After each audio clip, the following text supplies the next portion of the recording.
Hi everyone, it's me, Mrs. Groner, and I am here to tell you the story of the Frog Prince. Once upon a time, there was a beautiful princess. In fact, she was the loveliest princess in the land. And the princess had a favorite toy. It was a golden ball. The princess loved to just throw the golden ball up and down. And every day she would go out walking through the forest with her golden ball, throwing it up and down, up and down. One day, when the princess was out for a walk, throwing her ball up and down, a terrible thing happened. The golden ball fell right into a deep well. Oh no, my golden ball. Oh.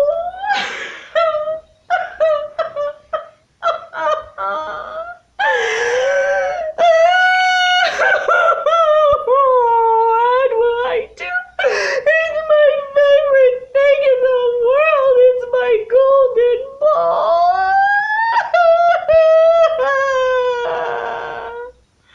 Well, a frog who lived in the well heard her crying so terribly and bitterly.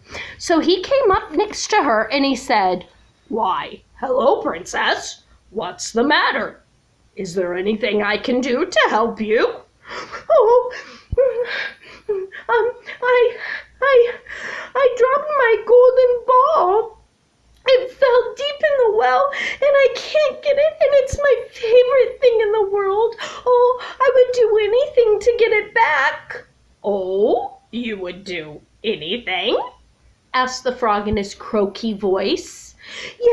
Yes, I would." "Would you agree to be my friend and let me eat from your plate and sleep on your bed?"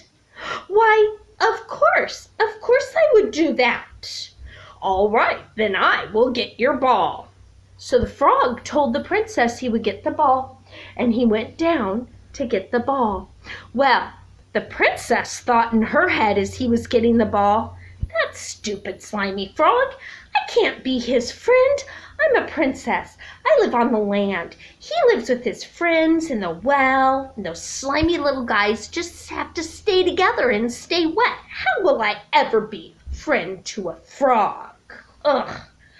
And as she was thinking that, the frog went down into the well and he got her golden ball. When he came back up from the well with the golden ball, the princess said, "Oh, thank you, frog." She took the ball and left the poor frog behind and went running back home. When she got home that night, she'd forgotten about the poor frog, but the poor frog hadn't forgotten about the princess. Why, all the way through the forest, the frog went hopping, saying, "Princess, princess, princess. I can't go as fast as you. Princess, princess, please, let me follow you home." But the princess had forgotten all about him. She went to bed and slept so happily that night, with her golden ball right next to her on the bed. The next day, as she was eating dinner, she heard a strange sound near the door. Plop, blip, plop, blip, plop, blip, plop. And she was a little bit frightened, so she went to the door, opened it up, peeked out, and looked to see what it could be. When she looked down, she saw the disgusting frog standing there. So she went back inside and sat right down at the table and looked a little bit frightened. Her father saw that she looked frightened and asked her about it. "My darling daughter, what is happening? Why are you looking so frightened?" "Oh, father, Yesterday, when I was in the forest with my golden ball dropped into a well, and it fell all the way down, and there was this little slimy, disgusting frog, and he said if I promised to be his friend and let him come eat from my plate and sleep on my bed, that he would get it for me. So I said yes, and he went and got it, but now he's here, and he wants to come inside, and he's just so disgusting. My dear, you must fulfill your promise. A princess always fulfills her promises. You have to let the frog in. So the king went to the door and brought the frog right to the table. The frog said, "Princess, princess, lift me up." And the princess looked at him and said, "Oh, all right." And then the frog said, "Princess, let me come closer to your plate so that I can eat." Oh, I guess so. And the only reason the princess said yes was because the whole time her father was looking at her with eyes that showed she had to do it. So she let the frog come and sit right next to her plate. As he sat there and ate with his wide mouth and long tongue and breath that smelled like flies, she was so disgusted she couldn't eat another bite. But the frog happily ate and filled his tummy full. When it was time for her to go to her room, she tried to run ahead, but her father said, "No, my dear, you have to fulfill your promise and take the frog to your room and let him sleep in your bed." "Oh, but Father, he's so disgusting and slimy, he'll make my bed dirty." "It doesn't matter. You promised and you must fulfill your promise." "Oh, all right." So when the princess went to her room with the frog, she decided she was going to try something else. She took the frog and threw him as hard as she could at the wall. He fell down, but he wasn't hurt at all. "Princess, princess, lift me up so I can sleep on your bed."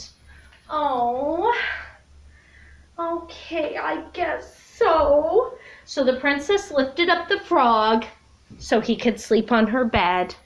Oh, the princess had a terrible time sleeping that night, thinking of the slimy, dirty frog on her nice, clean princess bed. The frog slept wonderfully, and in the morning, when the frog and the princess woke up, the frog said to the princess, "Princess, princess, hello." "You need to go away now," said the princess.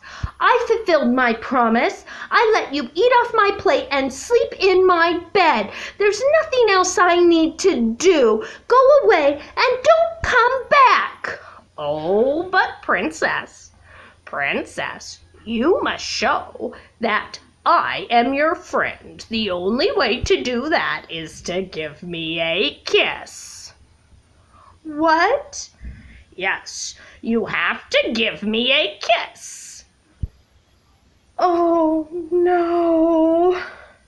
Now the princess knew she had to kiss the frog so that he would go away and leave her alone. With a look of the most disgust on her face, she gave the frog a kiss. Once she kissed the frog, though, something amazing happened. The frog disappeared and turned magically into a handsome prince with kind and gentle, beautiful eyes. The princess was amazed, and she said, "What happened?" And he said, "Oh, princess, the most wonderful thing has happened. Many years ago, I was enchanted by an evil witch, and the evil witch told me the only way I'd be able to turn back into a prince was if I could find a princess to take me to her home, let me eat off of her plate, and sleep in her bed, and give me a kiss. That way, I could again be a prince. And you've done that. I'm so happy. Princess, will you please marry me and come home to my kingdom with me?" Well, the princess couldn't resist the handsome prince with kind eyes, and she said yes. Her father, the king, was so happy to hear the joyous news about how his daughter fulfilled her promise to the frog and made him her friend, and that he was truly a prince from a very rich kingdom. The princess and the prince left back to his kingdom, and they all lived happily ever after. The end.